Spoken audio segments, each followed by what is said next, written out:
incoming government. And the article reads that as newly appointed Prime Minister prepares to unveil cabinet appointments, political groups and civil society voice fears that Egypt's new cabinet will be dominated by Brotherhood's Freedom and Justice Party. In a few days, Egypt's new cabinet is expected to be announced. At least this is what newly appointed Prime Minister Hisham Qandil said at a press conference Thursday before he attended the final meeting of cabinet of his predecessor, outgoing Premier Kamal Ganzouri.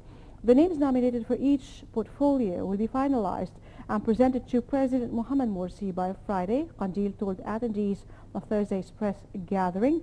On Wednesday, presidential spokesman Yasser Ali said that the official announcement of the new government could be expected by the middle of the week. Both Ali and Qandil confirmed that some ministers in Ganzouri's cabinet would remain, while others were expected to be replaced.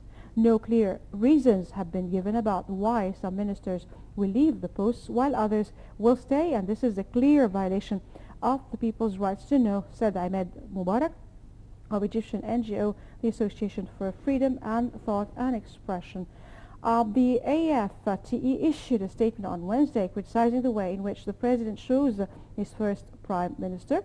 The group who called for transparency, demanding that all state institutions should be committed to announcing their decisions and explaining clearly to the public why these decisions were made. Now, Qandil, if he's really the one who chooses the ministers of the cabinet, is committing the same mistakes as Mubarak, we are left trying to understand what is really going on from speculation and leaks. This, I say, is undemocratic. For Mubarak and many others, the explanations given by Egypt's new premier are now convincing or are not convincing or reassuring, rather. Well, you know, we go to another issue, but, you know, like this is the visit of Mr. Lian Panetta, who's coming to Egypt to meet Mr. Morsi. But first, you know, we'll tackle the first issue that is Al-Ahram, in Al-Ahram Online. So, you know, the revolution, the 25th of January revolution was aiming at liberty, good living and all that. And so far, we've been seeing nothing but chaos in everything. Nothing is running from, you know, like as it's supposed to be, and glitches everywhere. And well, there were elections, and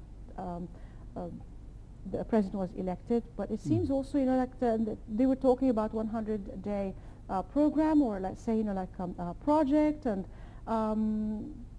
nothing is delivered so far. Are we really hastening things to happen, or things are just going so slowly? And we're talking about democracy, but, you know, as we see here, we've seen so far undemocratic procedures taking place. Yes. Well, I think real politics, first of all, inspire us to be very patient, and in the same time to understand that we are in a revolution. Yes, me and you and all people are so impatient. Yes. We want some fruits from a tree which we have tried to attend, and which was even watered by some blood from our martyrs, you see. But in the same time, we have to know that things are so difficult, too difficult to be solved just in even in 100 days. And I'm so confused. Why did the president himself try to bind himself with this thing, to commit himself to 100 days? What does it mean, 100 days, you see? I know that 100 days is an impressive figure, and it can work, it can have some attendance, propaganda speaking, but in the same time, this is a big country, 84 million people, and with a lot of a legacy of problems all over the place, you see. And then I have to pay tribute in this respect to the cabinet of Dr. Ganzouri himself. They were so daring, and they are so patient, and even psychologically speaking, they couldn't go into their proper cabinet headquarters in Qasr al-Ain Street, which is the prime ministry. I worked there sometime during the prime minister, Mr.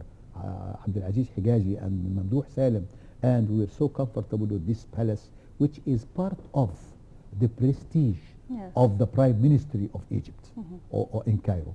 But these people worked in under very dangerous, Stressful conditions. yes, sometimes wretched and miserable conditions. Yes. But they tried to do something, and what they tried to do, in my opinion, was a kind of extinguishing some fires here, some flames here, and that's all.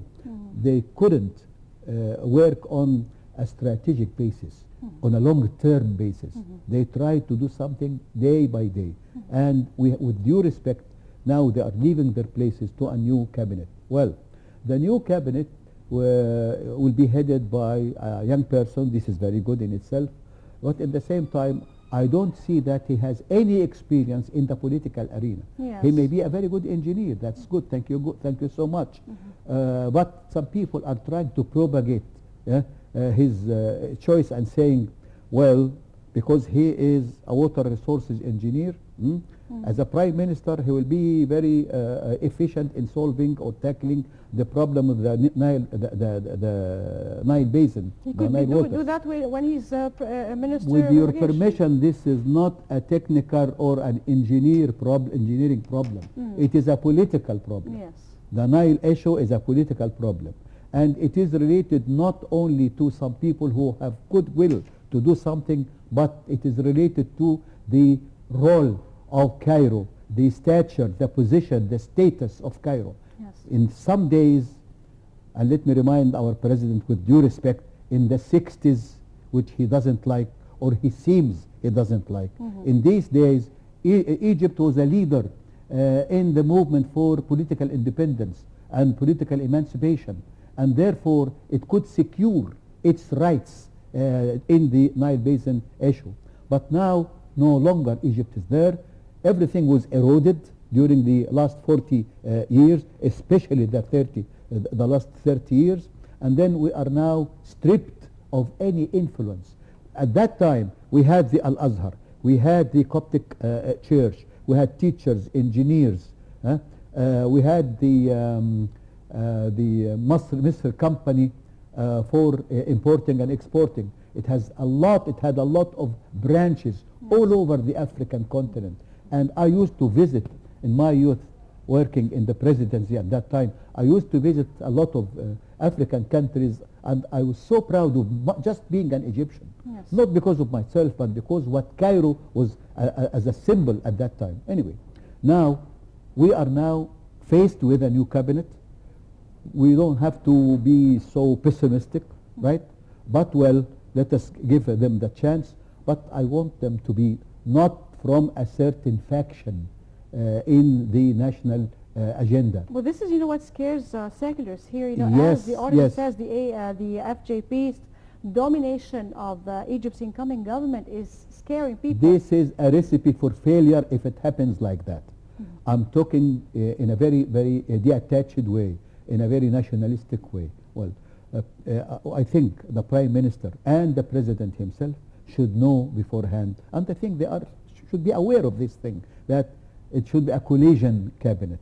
It should represent a lot, as far as the political factions are concerned. It should represent a lot of opinions interacting, even disputing, but in the same time with a certain aim, which is our national interest. But if you try to work as a closed group or a closed minority or a closed faction, I think you will not win the support of the people. You will not win even the support of other countries all over the place. Maybe some people will pay lip service to you. Well, but this is not enough, and the agenda is so difficult. It is the agenda of unemployment, the agenda of underdevelopment, the agenda of national sector, which should be reinvigorated again to the welfare of the masses of Egypt, the 84 million people who live in this country. But we've seen an example of that, with the Muslim Brotherhood and the Salafists, Puritans, taking the majority of the seats in the parliament, previous parliament, and for drafting the resolution or something, they just drove so many powers away, and they did not care. They said, we are the majority. So, like if the same, Well, that drove, that really caused a lot of indignation among the Main Street people. Then, you know, like they never learned from that, and it seems that the story is repeating itself again, but on a higher echelon. I think they were elected at a majority in the last parliament, not because people only liked them. It is vice versa. People hated the previous practice. Yes. And they said, well, these people are newbies, they are new in the arena, and let us give them the chance. They were given a chance, a very good and ample chance, but they lost it, in my opinion. Yes. Their performance in the last parliament was so disappointing. Not because some people wanted to pray during the sessions. No, this is very trivial thing. But because they were not up to the expectations of people. People's expectations are so high, and it is their own right. And they were not really the parliament of a revolution. They were the parliament of long waiting with some greed, thirst for power. And when they took it, they couldn't manage. And therefore, they lost a lot. And I think, in my humble opinion, modest opinion, if there will be elections, new elections, I think they will lose a lot. But then, you know, again, with them trying to take the majority of the ministries and all that, trying to affect public life, trying to affect everything, how could life go on like that? Again, realpolitik, you know, I spent a lot of my years in politics, either in Egypt or in the Arab arena and Arab region or in the United Nations. Anyway, I think, well, give them the chance, but they have to deliver. I think with this kind of mentality, they will never deliver. That's my bet, anyway. Sir, and talking also about, well, we talked about democracy, and this is, you know, one of the main demands of the revolution and contrary to the last autocratic government. Well, they, as it said here, you know, the AFTE, which is here,